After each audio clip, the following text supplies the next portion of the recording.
Gostaria de orar com você, feche os seus olhos.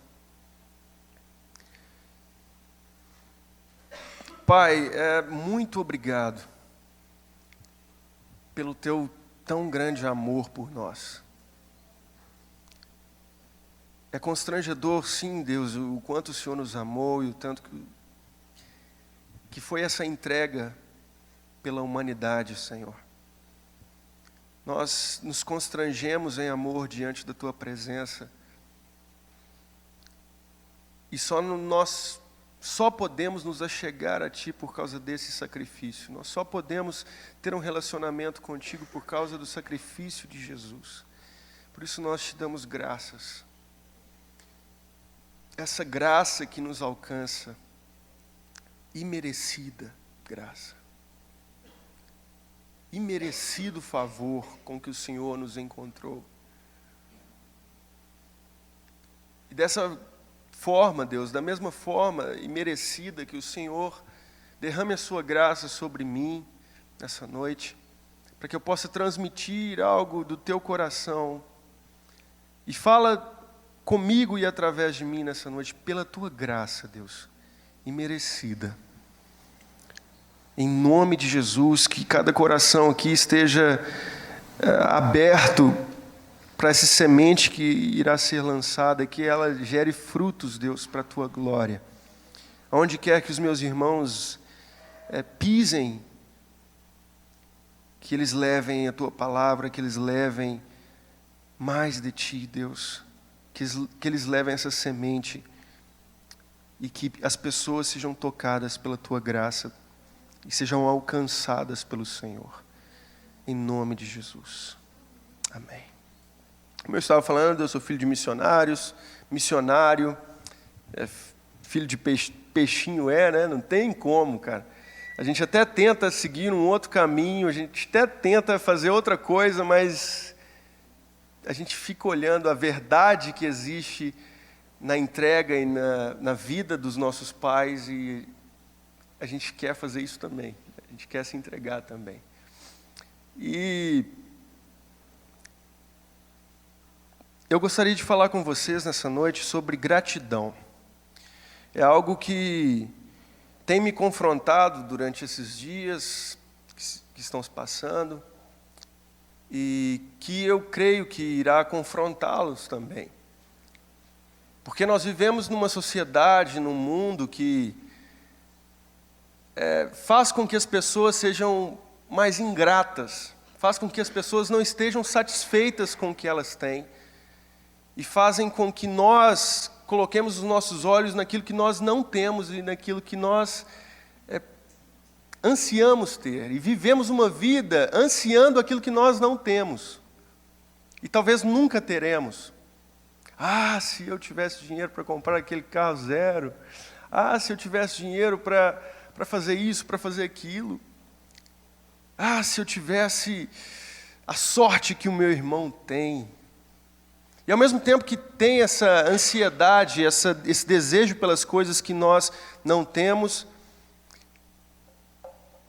também tem aquele desejo pelas coisas que não são de Deus. Aquele desejo por algo que Deus não está nos propósitos de Deus de te entregar. E você acaba deixando de viver uma vida pela qual Deus te chamou para viver uma vida em favor dos seus desejos, dos seus prazeres. E isso tem acontecido na sociedade de hoje, alcançando as igrejas. Hoje nós vemos pessoas dentro das igrejas que não estão satisfeitas. Pessoas dentro das igrejas que estão buscando a Deus pelas bênçãos que Ele pode dar, estão buscando a Deus por algo que Ele vai fazer. Nosso Deus é um Deus de milagres, Ele vai operar na sua vida, meu irmão, e de repente Deus não opera, porque não é da vontade dEle. E nós vemos pessoas frustradas com Deus, mas na verdade, por ensinamentos de homens que não estão ligados com a vontade de Deus. Homens que dizem diante das pessoas, eu determino isso na sua vida. Eu determino que você vai ter uma mansão ou um carro zero ano que vem. Eu determino isso no mundo espiritual. Eu te pergunto, quem somos nós para determinar alguma coisa diante de Deus?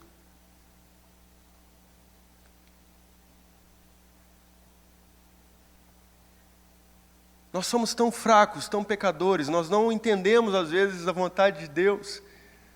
Às vezes nós pedimos a Deus, igual existe uma música do Palavra Antiga, né? Quando espero a chuva chegar, Ele vem com o vento.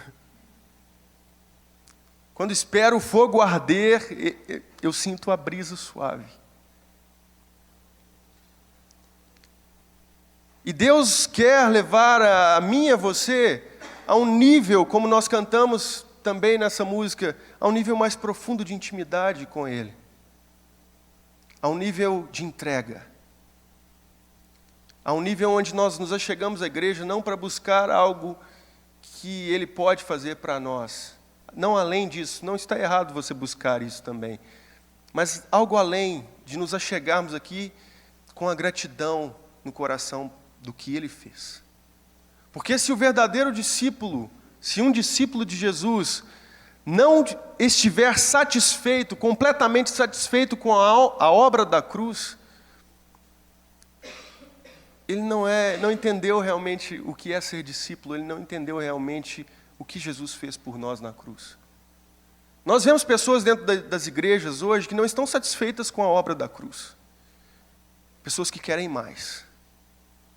Pessoas que estão na igreja porque o melhor de Deus está por vir. E realmente Deus sempre surpreende, mas o melhor de Deus já veio na cruz. O verdadeiro discípulo não anda frustrado com Deus porque ele não faz as coisas. Porque a maior bênção para ele é estar no meio da congregação, é servir o próximo, é amar o próximo, é se entregar pelo próximo, como ele se entregou.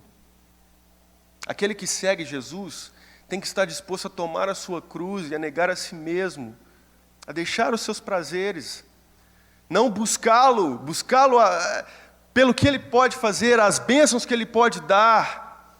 Eu vou buscar a Deus porque eu preciso disso, eu preciso daquilo. Eu vou buscar a Deus porque Ele me constrange em amor.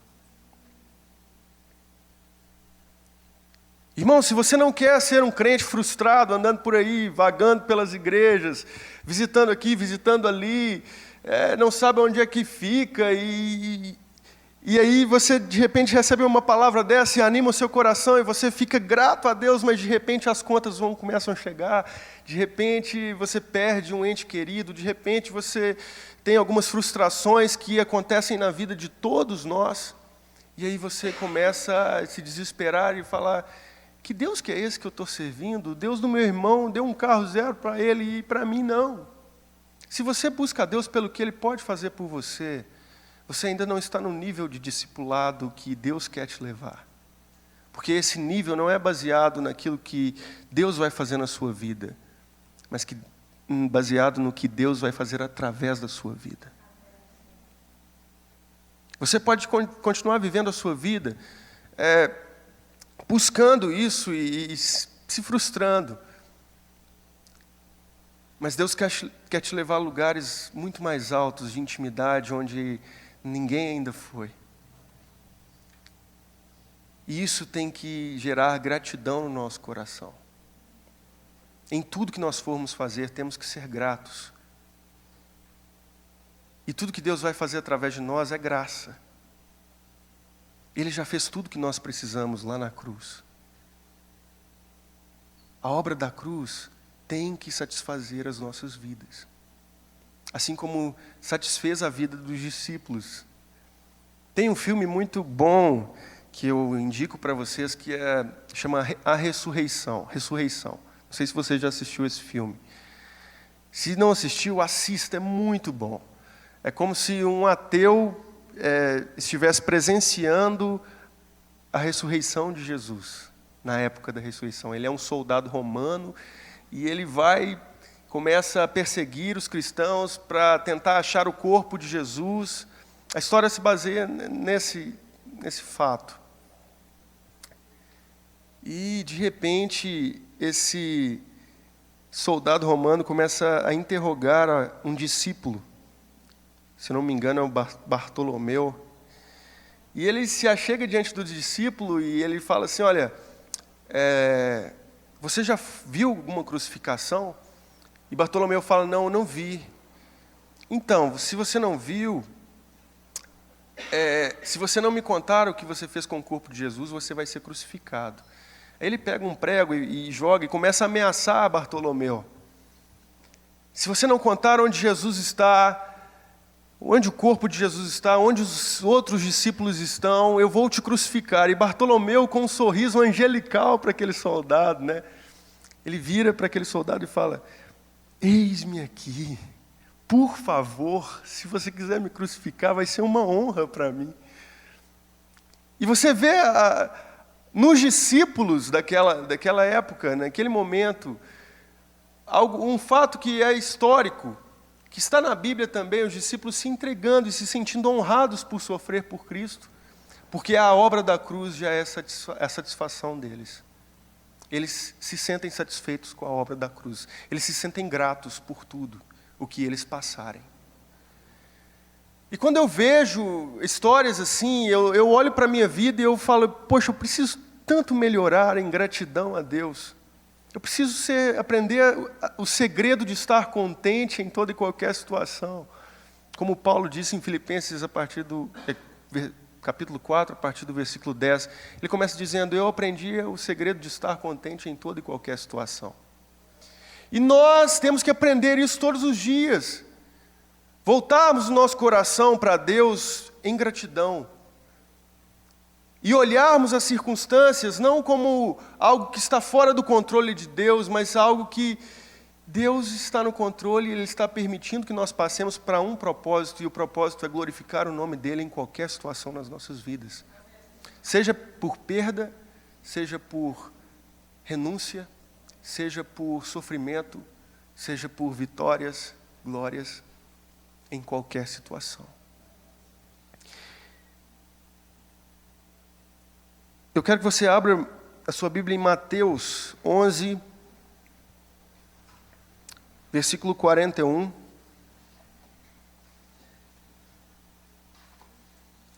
Mateus 11, versículo 41.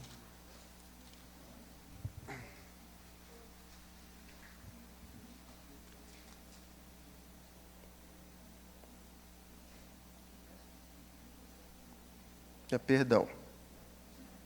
Não tem 41.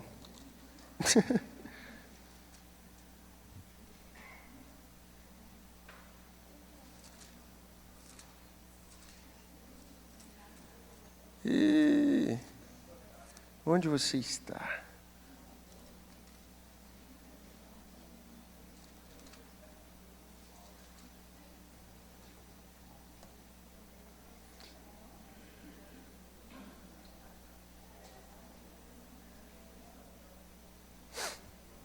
Só um minutinho, irmãos.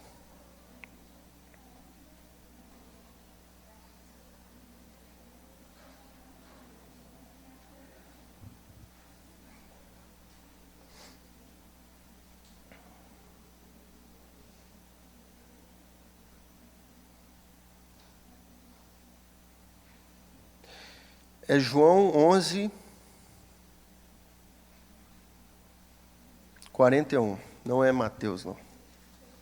Me perdoem.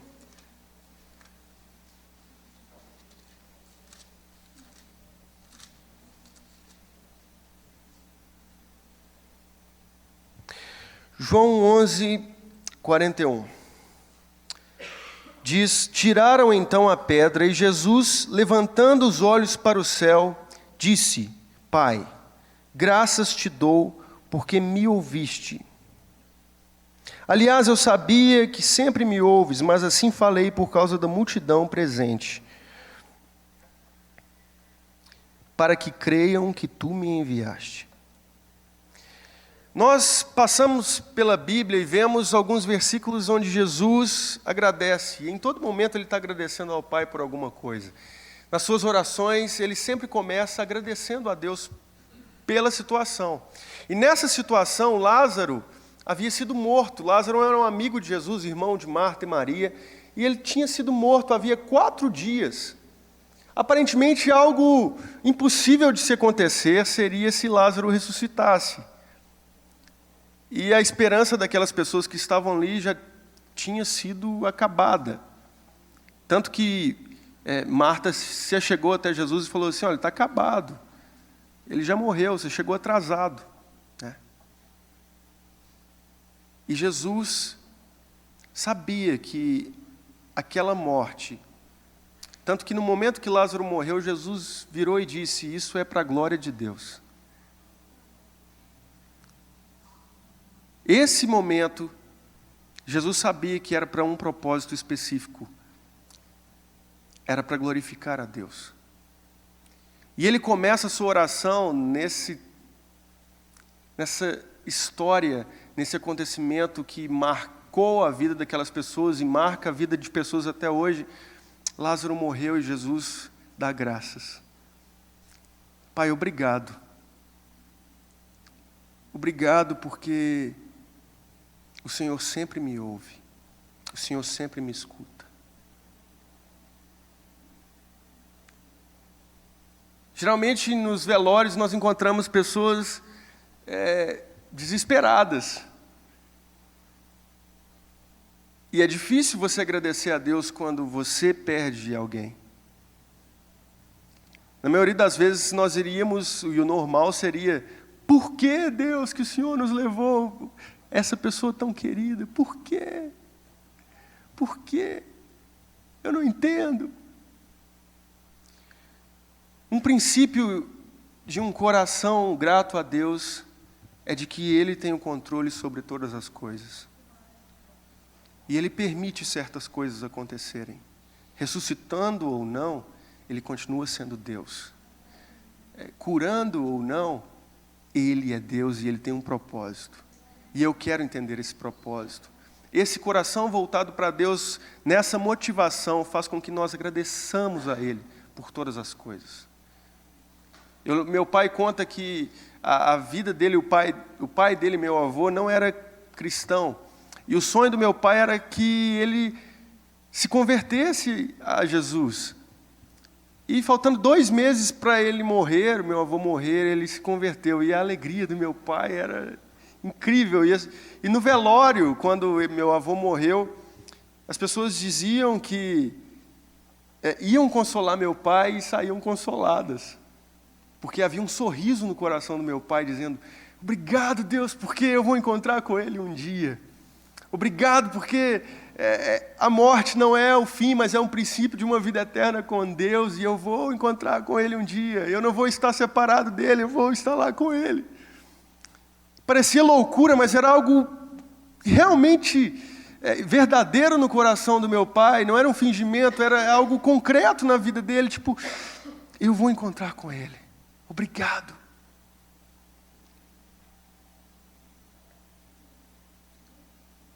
As pessoas dizem que no céu algumas pessoas, no céu nós não reconheceremos nada do que aconteceu aqui na terra. Eu discordo disso.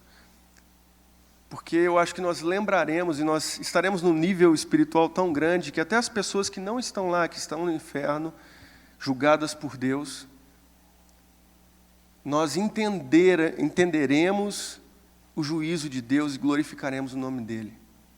Não haverá tristeza, porque nós estaremos num nível de maturidade, de conhecimento de Deus muito elevado. Mas nós lembraremos sim de tudo que aconteceu. Como é que nós olharemos para Jesus com um coração tão grato pelo que Ele fez por nós, não é verdade? Gratidão. Um coração grato reflete uma vida consagrada a Deus, de maturidade espiritual, e faz com que nós vivamos de uma maneira sublime diante de Deus, de uma maneira livre, liberta das frustrações. Eu quero que você abra em João 6,11, eu acho que agora vai estar certo, irmãos. Meu esboço me quebrando aqui. Vou ler bem rápido porque eu não quero demorar muito. João 6,11 Diz: então Jesus tomou os pães e, tendo dado graças, distribuiu-os entre eles, e também igualmente os peixes, quanto queriam.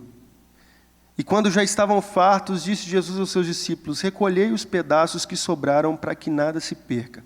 Esse momento era a multiplicação dos pães, que vocês já ouviram falar. Se não ouviu, Jesus estava pregando para uma multidão enorme. E após a pregação, estava mais ou menos ali no horário do lanche, e não tinha lanche. Uma multidão que estava com fome. Jesus olha para essa multidão e se compadece dessa multidão. E ele vai e pergunta: o que nós temos aí de comer?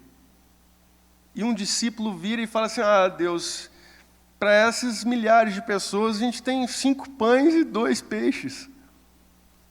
E Jesus manda trazer os 5 pães e 2 peixes. E ele, diante dessa situação aparentemente difícil de se resolver, ele pega esses 5 pães e 2 peixes e dá graças. Ele ora agradecendo a Deus: Deus, obrigado por esses 5 pães e esses 2 peixes. E então ele começa a distribuir dos cestos e Deus multiplica. Acontece um milagre. Aquelas milhares de pessoas comeram, se fartaram e ainda sobraram pedaços. Isso faz com que nós reflitamos e entendamos uma coisa: quando nós temos um coração grato a Deus diante do pouco que nós achamos ter, Ele pode fazer milagres para alimentar milhares. Talvez você ache, por exemplo, que sabe tão pouco da Bíblia e tem tão pouco tempo de evangelho, e acha que Deus não pode usar isso para alcançar milhares de pessoas. Se você tem um coração grato a Ele, Ele pode usar a sua vida para alcançar a Belo Horizonte inteira. Com o seu coração grato, sem murmuração. Mas eu queria tanto pregar que nem o Vinícius Zulato, ele prega tão bem, eu tenho tão pouco, Deus, um dia eu chego lá. Irmãos, Deus chamou você do jeito que você é, com o pouco que você acha ter, porque tudo que você precisa para mudar uma geração, você já tem. É o Espírito Santo. Não é a sua retórica, não é o jeito que você fala, o jeito que você prega, ou o jeito que você canta bem ou não. Se você canta mal e aquele irmão lá falou para você não canta perto das pessoas não, que você vai afastar elas. Mas se você tem um coração grato diante de Deus, e eu já vi histórias de pessoas que cantam muito mal, desafinadas, e foram usadas com a música para alcançar pessoas. Carlos Queiroz é um grande pregador. Ele fala que uma vizinha dele, uma velhinha, uma discípula dele, uma velhinha, contou que ela estava na sua casa muito simples. E ela, todos os dias de manhã, ela ia para estender a sua roupa cantando, mas cantava mal, mas ia cantando. E o vizinho, um casal de vizinhos, mas tinha uns 35 anos, tinha uma mansão. E da mansão dava para ver essa velhinha cantando. E eles tinham tudo financeiramente falando, mas não tinham a paz que aquela velhinha tinha. E isso chamou a atenção daquela senhora, que virou para ela e falou assim: o que você tem que você canta? Você não tem nada, deve estar cheio de dívida, com essa casinha caindo aos pedaços. O que você tem que eu não tenho? E aquela velhinha olhou com um sorriso assim, tão de Deus, e virou para aquela mulher: eu tenho Jesus, Ele é tudo que eu preciso. Aquele casal se converteu. Pelo testemunho e por uma música mal cantada. Deus pode usar o pouco para multiplicar e para transformar vidas. Deus pode usar o seu pouco. Às vezes as pessoas pegam isso e transformam financeiramente falando: nada vai faltar na tua vida, irmão. Deus pode usar o pouco que você vai dar de oferta hoje. Você deu R$2, Deus vai te dar R$200. Cara, não é isso. Deus vai usar o pouco que você tem para a glória de Deus. Pode ser isso? Pode. Mas não é isso que Deus quer no seu coração. Seu coração tem que ser grato a Ele tendo R$2 ou R$200 ou R$2 milhões. Amém? Mateus 26, 30.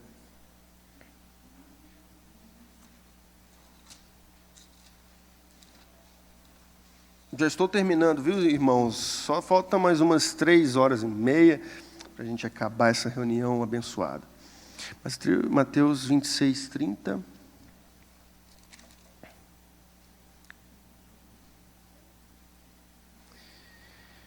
A partir do versículo 26, 29. Jesus diz assim: E digo-vos que desta hora em diante não beberei desse fruto da videira, até aquele dia em que hei de beber de novo convosco, no reino de meu Pai.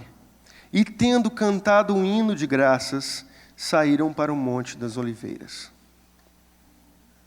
A ceia do Senhor, a ceia com os discípulos.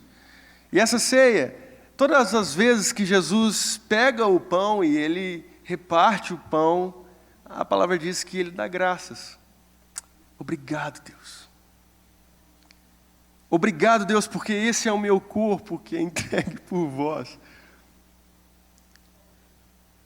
Jesus dando graças a Deus por ter a honra de cumprir os propósitos do Pai. A vida de Jesus era uma vida de obediência ao Pai e de alegria em cumprir os propósitos do Pai, em obedecê-lo. E ele dava graças por tudo. Talvez se você recebesse uma notícia hoje, olha, você vai sair daqui e algumas pessoas loucas vão te matar, mas é por causa de Jesus, por causa da sua fé. Pai, obrigado. Você iria realmente orar como Jesus orou? Obrigado, Deus. Vai ser uma honra para mim apanhar, ser açoitado. Obrigado. Esse é o meu corpo que é entregue por vós. Discípulos. Ele faz a mesma coisa com o vinho, e ele faz a mesma coisa quando ele canta um hino e parte para ser entregue pelos soldados. Para o Monte das Oliveiras, onde ele ia orar, né? Para o jardim de Getsemane lá, iria orar e os soldados iriam entregar. Jesus já sabia disso. O sofrimento que ele ia sofrer, ele já sabia, e mesmo assim ele deu graças. Nós precisamos aprender com Jesus, irmãos. Atos 16, 25. Essa é uma passagem que eu amo. É algo que maravilha os meus olhos. Atos 16, 25. Todas as vezes que eu leio essa passagem, Deus me fala de uma maneira diferente. Atos 16, 25 diz: Por volta da meia-noite, Paulo e Silas oravam e cantavam louvores a Deus, e os demais companheiros de prisão escutavam. Quando você pega um versículo isolado, parece ser tranquilo. Não, Paulo e Silas estavam orando e cantando. Mas o que aconteceu para Paulo e Silas estarem orando e cantando? Eles, por causa que obedeceram a Deus e expulsaram um demônio de uma mulher que tinha um demônio de adivinhação, eles cumpriram um propósito de Deus, estavam fazendo a obra de Deus na cidade de Filipos. Então, aquelas senhores que ganhavam e lucravam com as adivinhações, eles ficaram com muita raiva de Paulo e Silas e mandaram prender Paulo e Silas. Mas antes de prendê-los, eles foram açoitados em praça pública, espancados em praça pública, diante das pessoas. E depois disso, colocaram eles no cárcere interior. Nesse contexto, Paulo e Silas estavam orando e cantando ao Senhor. Talvez sentindo a dor do açoite, sentindo a dor das pancadas, mas não se sentiram humilhados por estarem sofrendo por Jesus. Se sentiram honrados. Nós não vemos Paulo e Silas murmurando diante de Deus e dizendo: por que o Senhor permitiu que isso acontecesse? Por que o Senhor permitiu que nós fôssemos espancados, humilhados diante da... Nós vivemos, irmãos, numa geração de mimimi, de cristãos mimimi, que reclamam de tudo. Nunca na história teve tanto cristão que se preocupasse tanto com seus direitos igual nós nos preocupamos hoje. Mas você não pode fazer bullying contra mim, meu irmão. Sabe por quê? Porque eu tenho direitos. Você está me chamando de crente da bunda quente? Quando eu era pequenininho, as crianças falavam isso de mim na escola. E ficavam cantando lá, o crente da bunda quente. E eu cheguei para o meu pai e falei, pai, eu não aguento mais ficar naquela escola. E meu pai falou, se é por Jesus, filho, aguenta, porque é uma honra sofrer por Jesus. Filho de missionário, né? Pai missionário é louco. Se fosse um pai normal, ele falou, não pode acontecer isso hoje em dia, né? Vou lá na escola, brigar com os pais dos alunos e tal, não sei o quê. Pela minha perseverança, quando eu era criança, obedecendo ao meu pai de continuar na escola, eu ganhei o respeito das pessoas. E tudo que eu falava, os meus amiguinhos me ouviam. Porque eu não liguei para o bullying. Mas hoje em dia, não. Hoje em dia, não pode falar mal dos crentes, não. Meu Deus, não pode. Aí crente fala mal de crente, porque o crente foi falado. Nossa, está uma bagunça. Só você abrir seu Facebook e ver lá, está todo mundo falando de todo mundo e não pode, do que não pode fazer. Enquanto nós lemos Paulo e Silas açoitados, espancados publicamente, orando e agradecendo a Deus. Sabe o que aconteceu quando eles oravam, enquanto eles oravam e cantavam hinos ao Senhor? Versículo 26. De repente, sobreveio tamanho terremoto, que sacudiu os alicerces da prisão, abriram-se todas as portas e soltaram-se as cadeias de todos. O carcereiro despertou do sono e, vendo abertas as portas do cárcere, puxando da espada, ia suicidar-se, supondo que os presos tivessem fugido. Mas Paulo bradou em alta voz, não te faças nenhum mal, que todos aqui estamos. Deus, cara, olhando o coração grato de Paulo e Silas no meio da prisão, cantando e louvando a Ele, enquanto os presos olhavam. Deus envia um terremoto e as prisões de todos é quebrada. As algemas que prendiam, isso aconteceu realmente. Eles não estavam no lugar bonitinho, eles estavam talvez no pior lugar do mundo de se estar. Os presos que ali estavam, talvez ficavam pensando na família, pensando, se eu pudesse ir ali. Mas eu não posso, eu estou preso. Quantos aqui já visitaram uma cadeia? Ninguém vai pensar que você foi preso, não, irmão, pode levantar. E se foi preso também, Deus vai mudar a sua vida, mudou a sua vida, né? Nós tínhamos um ministério, né? Que íamos pregar para os presos todo sábado. Era o pior lugar do mundo de se estar. Os presos não queriam ficar ali de jeito nenhum.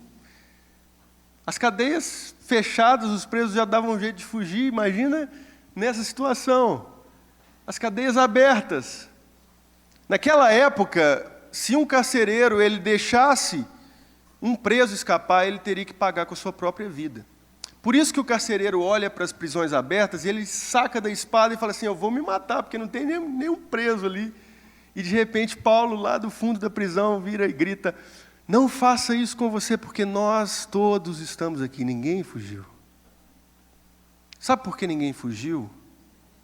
Porque a maior liberdade que uma pessoa pode ter se encontra na presença de Deus. O ser humano foi criado para viver na presença de Deus. Deus criou Adão e Eva para desfrutarem da presença dele eternamente. Desde que eles foram banidos, a humanidade procura algo que preencha o vazio do coração, essa prisão que nós sentimos. Falta alguma coisa, não estou satisfeito, falta alguma coisa. E quando você entra na presença de Deus, o lugar é o peixe entrando na água onde ele nasceu, onde ele foi criado para viver. É o ser humano entrando na presença de Deus. Eu fui criado para viver aqui, nada mais me falta, eu tenho um coração grato a Deus, eu não preciso de mais nada. Mas você está na prisão, não, mas eu não preciso de mais nada, eu encontrei a liberdade, eu encontrei aquilo que eu precisava, eu encontrei o que preencheu o vazio do meu coração. Eu não quero ir para mais nenhum lugar, eu não quero sair daqui. Isso que os discípulos, que os presos estavam falando. A ação deles de não saírem daquele lugar era tipo, o que rolou aqui, cara? Eu não preciso de mais nada. Coração grato. Quando você tem um coração grato a Deus, isso influencia uma geração de ingratos. Você já ficou perto de alguém ingrato e alguém que reclama muito, toda hora? Não é chato, irmão? É a mesma coisa. Abre o seu Facebook, lá na página, e fica... É chato. Todo mundo reclamando de tudo. Chato. Não entra nessa. Tenha um coração grato. O Brasil está em crise. Eu estou em dívida. Ai, não sei o quê. Deus, eu te entrego tudo. A gratidão não é para te fazer parar e ficar estacionado. Eu tenho essa dificuldade. Às vezes eu acho que Deus...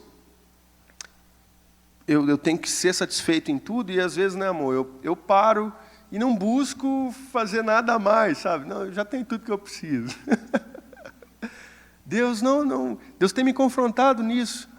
A graça, a gratidão não é para te fazer parar, mas é para te fazer ser agradecido em tudo que Deus fez, faz e fará na sua vida. E através de você, com um propósito. Damos graças a Deus nas vitórias, reconhecendo que Ele fez, faz e continuará a fazer. 1 Crônicas 16:8, não preciso de abrir. A palavra de Deus diz, Davi cria um salmo para Deus. Depois da batalha com os filisteus, onde ele vence, e a vitória dele foi porque ele consultava a Deus em todas as ações. Você pode ler depois 1 Crônicas 16, você vai encontrar isso. E 15 também, versículo 14, 15 e 16, fala dessa batalha. E todas as vezes ele ia consultar a Deus, e Deus falava com ele, não, faz dessa maneira. E era bem sucedido, e ele venceu os filisteus. Ele pegou a Arca da Aliança, que estava fora de Jerusalém, e trouxe novamente para Jerusalém. A Arca da Aliança representava a presença de Deus. Então Davi estava trazendo a presença de Deus novamente para seu povo. Isso fez com que ele tivesse um coração grato a Deus, reconhecendo que foi Deus que fez. Não como Saul, que achava que ele fazia e ele que... eu. Não era o eu, era o grande eu sou que fez. A glória é de Deus. Então, nas tristezas, nas angústias, nas lutas, nas batalhas, nas vitórias, nós temos que aprender a ter um coração grato a Deus. Para finalizar, Filipenses 4, versículo 10 ao 13.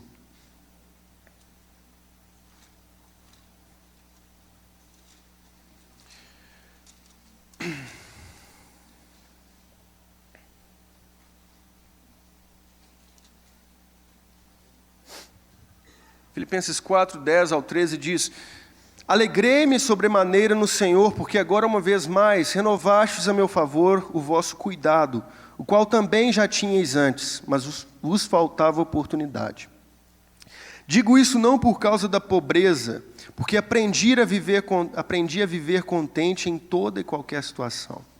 Algumas versões dizem, eu aprendi o segredo de estar contente em toda e qualquer situação. Tanto sei estar humilhado, como também sei ser honrado. De tudo e em todas as circunstâncias já tenho experiência, tanto de fartura como de fome, assim de abundância como de escassez. Tudo posso naquele que me fortalece. E tem uma versão que eu amo que diz, eu posso passar por todas as coisas naquele que me fortalece. Esse é o verdadeiro sentido. Não é que você pode ter uma mansão, um carro. Pode, glória a Deus. Se Deus te der, é por causa de Deus, é por propósito que Deus tem. Não é para você ser o cara abençoado que tem um carro e uma mansão, e os sinais que fazem com que você seja abençoado sejam esses. Não, o sinal de uma pessoa abençoada na presença de Deus é o amor e a entrega dela todos os dias perante Deus. O que faz uma pessoa espiritualmente elevada, né? Não é se você fala em línguas ou não fala em línguas, se você rodopia, se você tem um carro zero, se você tem uma mansão. O cristão é reconhecido pela sua entrega, pela sua obediência a Deus, pela morte do seu eu. O verdadeiro cristão morre para si mesmo e vive uma vida de propósitos para com Deus. Como Paulo disse, seja na fartura ou não tendo nada. Nesse momento eu acabei de lembrar de um testemunho do meu pai. Nossa família é cheia de testemunhos, sabe? Histórias missionárias, né? Que só missionários e milionários vivem. E eu lembro que, resumidamente, meu pai conheceu o Senhor Jesus porque ele foi curado de paralisia. Ele sofreu um acidente, ficou paralítico, e no hospital um missionário foi lá e orou por ele. Ele falou: se você crer em Deus, você pode sair dessa cama, porque Deus pode te levantar. E meu pai orou para Deus: se o Senhor me curar, Deus, eu vou me entregar e eu vou ser que nem esse homem, eu vou ser um missionário. Quando meu pai disse isso, meu pai disse que sentiu um choque no corpo inteiro dele. E o dedão do pé dele foi e mexeu. Quando mexeu, ele falou assim: estou curado. Aconteceu alguma coisa, eu estou curado. Em uma semana ele saiu do hospital andando. Para a loucura dos médicos. Um dia meu pai vai estar aqui testemunhando para vocês, né? O dia que ele vier, eu vou postar no Instagram. Meu pai está lá na Lagoinha Mineirão falando, né? Vamos lá. Cara, ele chora como se fosse ontem desse milagre que aconteceu. Um coração grato pelo que Deus fez. E ele se entregou completamente ao Senhor e na época ele foi para o seminário, ele fez missões e tal, e ele cantava e tocava. E ele foi chamado por uma gravadora na época, do Rebanhão. Não sei se vocês já ouviram falar do Rebanhão, né? Os mais velhos vão lembrar do Rebanhão. Eram encontros que as pessoas faziam de adoração na época, com as músicas da época, com cantores da época. E num desses encontros, meu pai teve a oportunidade de cantar uma música. Meu pai cantou e a gravadora ficou louca, porque meu pai tem uma voz tipo do Elvis Presley, sabe? E na época isso bombava, né? Ele não tem? Até hoje canta assim, meio que nem o Elvis. E ele cantou e as gravadoras ficaram loucas. Nossa, a gente tal, e vamos ganhar dinheiro em cima desse cara. E meu pai ficou empolgado também e tal, mas viu que era só dinheiro, só dinheiro. Meu pai falou assim: não, eu não vou me vender assim, não. Ele passou uma vida na mídia desconhecido. E eu digo para vocês, as pessoas mais de Deus que eu conheço são pessoas que não são conhecidas na mídia. As pessoas que mais se parecem com Jesus, para mim, que eu conheço, não estão na fama. Elas não querem isso. Não se preocupam com isso. Meu pai é um desses. E ele teve uma vida de renúncias. Ele perdeu a sua primeira esposa no dia do aniversário dele. É a mãe do meu irmão, quando meu irmão tinha 4 meses de idade. Sabe o que ele falou? Deus deu, Deus tirou. Como Jó. Sempre com um coração grato. E ele conta uma história de que eu era bebê, meu pai casou depois com a minha mãe criou meu irmão como um filho. E ele conta uma história que ele estava servindo no bairro São José, numa favela São José. Na época era uma favela muito grande, hoje não tem mais favela lá. É só um aglomerado, né, lá. Não sei como é que está lá. Meu pai tinha um projeto lá, servindo ao Senhor. E um dia ele olhou para a despensa e não tinha nada. Não tinha café, não tinha arroz. Uma vida de renúncias. Os cristãos de hoje não aceitariam isso. Eu não aceito isso, né, e tal. Meu pai, sabe o que meu pai fez? Pegou a Bíblia, fez uma oração de agradecimento a Deus por tudo. Começou a ler a Bíblia. E minha mãe me conta que ela chegou assim falando comigo no colo e falou assim: olha, é o último leite do Samuel que nós vamos fazer. Não tem mais nada para comer depois. E meu pai olhando para ela assim falou: Deus proverá. E abaixou e continuou lendo. E aí minha mãe saiu.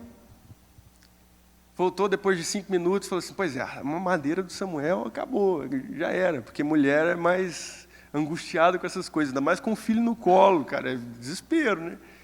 E meu pai com a Bíblia falando, Deus proverá, Isabel. Ela saiu, depois de uns 5 minutos, novamente minha mãe, pois é, Deus vai prover, mas você vai ficar sentado aí mesmo, lendo na Bíblia? Deus proverá, Isabel. Quando meu pai falou pela terceira vez, a minha mãe disse, amém, eu creio, agora eu estou crendo. Foi para o quarto, orou, Deus, faz ele sair do sofá, né? Vai caçar um leite, se ela pedir, faz alguma coisa. De repente, a campainha lá de casa toca. A campainha tocou, era um irmão da igreja, meu pai atendeu. E minha mãe olhando lá da janela, né? E o irmão da igreja virou, ô pastor, eu estava fazendo aqui umas entregas, ele entregava massa de pastel Joselito. Né? Todos conhecem, né? E o nome dele é Dalmiro. Esse irmão que foi muito usado por Deus. E ele falou assim, pois é, eu estava passando aqui e só preciso de alguma coisa, pastor? E minha mãe olhando lá assim, oh, Deus enviou, né, e tal. E meu pai fala assim, não preciso de nada, irmão. Deus já me deu tudo que eu tenho. Aí ele continuou conversando, pois é, pastor, Deus é bom, né? Deus é bom demais. Mas o senhor não está precisando de nada mesmo, meu pai? Nada, irmão, nossa, bênção, está uma maravilha aqui em casa. Glória a Deus, irmão. Então se o senhor não está precisando de nada, eu vou embora. Aí meu pai, amém. Aí ele estendeu a mão, meu pai pegou, quando meu pai pegou na mão dele, tinha uma nota. Era como se fosse R$100 hoje, que dava para fazer a compra do mês na época. Meu pai segurou aquela nota, ele começou a chorar e ele falou, irmão, eu não te convidei para tomar um café, porque não tem pó de café aqui em casa. E aquele irmão começou a chorar demais, demais. E ele disse que ele estava indo, ele nunca tinha entregado tanta massa de pastel Joselito como naquele dia. Era a terceira viagem que ele ia dar, isso nunca tinha acontecido. Ele estava com muito dinheiro no bolso. E aí ele escutou uma voz dizendo para ele assim, passa lá na casa do pastor Roberto, que ele precisa de você. E ele falou assim, isso é voz na minha cabeça, né? E tal. Continuou. Irmãos, ele ouviu 3 vezes. E meu pai não conta isso nos testemunhos, mas ouvindo meu pai contando, eu percebi que todas as vezes que ele disse, Deus proverá, foram as vezes que Deus falava com ele, passa lá, que ele está precisando de você. Deus proverá, passa lá. Ele ouviu 3 vezes, ele falou assim, não é coisa da minha cabeça, é Deus falando, e voltou. Irmãos, quando Deus faz algo bom na sua vida, Ele abençoa o seu trabalho. Cara, eu nunca vendi tanta massa de pastel num dia. Não é porque Ele quer fazer com que você seja maior que os outros, é porque tem um propósito nisso. E você tem que entender o propósito. Não é eu, não é você, não é para nós, a glória é para Ele, o propósito é dEle. A cruz que nós tomamos é para segui-lo, não é para engrandecer o nosso eu. Aquele dia, aquele homem foi usado, porque ele entendeu que tem um propósito maior naquilo que nós fazemos. Tem um propósito maior nas bênçãos que nós recebemos. Tem um propósito maior nas nossas vidas. Nós não vivemos apenas para nós mesmos, nós vivemos uma vida para sermos gratos a Ele por tudo que Ele fez, satisfeitos pela obra da cruz, por tudo que Ele faz nas nossas vidas e por tudo que Ele fará. Ele fará com o propósito de engrandecer a Jesus. E nós somos chamados com esse propósito, a engrandecê-lo e sermos gratos a Ele em tudo. Por isso, se coloque de pé nessa noite. Você foi chamado para ser grato. Você foi chamado para ser um exemplo para essa geração. E sabe como é que você vai influenciar essa geração? Quando você tiver um coração totalmente grato por aquilo que Jesus fez, faz e fará. Feche os seus olhos. Pai, nessa noite tão gloriosa, que o Senhor está aqui presente, porque o Senhor é fiel naquilo que o Senhor diz. Nós queremos ter um coração grato a Ti. Mas às vezes, Pai, é tão difícil, às vezes as coisas dessa vida, as circunstâncias, as tentações, as riquezas, os prazeres, desviam o nosso foco do propósito que o Senhor nos chamou. Que a obra da cruz seja a nossa satisfação, Deus. Que o que o Senhor fez por nós, a vida eterna que o Senhor nos deu, seja a nossa alegria todos os dias. Quando passarmos por dificuldades, quando passarmos por lutas, ou quando nos alegrarmos nas vitórias, que o Senhor seja a nossa alegria, que o Senhor seja a nossa força. Tudo é para Ti.